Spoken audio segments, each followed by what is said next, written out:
started weakening earlier this year after the US Fed hinted at a rate hike. The health of the local currency worsened after China devalued the yuan. Growing concerns in the world's second largest economy has painted a rather bleak outlook for the rand going forward. We've had a lot of noise in the system. So we've had the Chinese sentiment around them devaluing their currency. Is the growth in China going to deteriorate even further? What does that mean for global growth? Because Europe's not really in a growing cycle. The US economy is starting to come online. But, you know, if we look at their growth numbers, not significant in order to pull the rest of the globe out of this depression.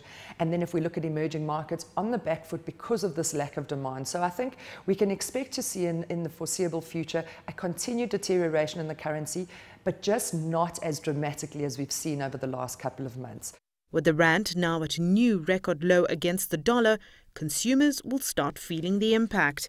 We've seen that the black middle class tends to be in debt, a lot more in debt than other racial groups. And so they are particularly most vulnerable since they have a lot of dependents that they need to take care for.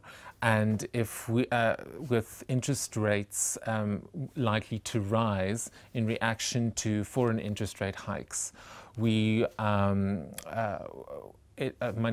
will become more expensive. We will see people will struggle to pay back their loans. With consumers already taking strain and the rand pushing up inflation, the Reserve Bank finds itself in a predicament. Some economists are warning that another rate hike will push the economy into recession.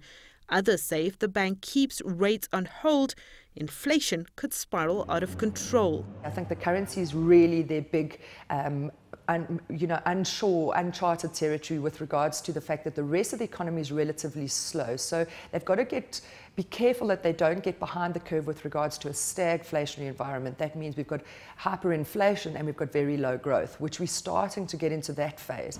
Currency experts say the next technical level on the rand will be around 14.30 against the dollar. While this could be good news for manufacturers that are exporting, there are worries that many are just not competitive enough to take advantage of this opportunity. South Africa is also importing way more than it's exporting, which will cause more pressure on an already large trade deficit. Sumitra Nadu, CCTV, Johannesburg.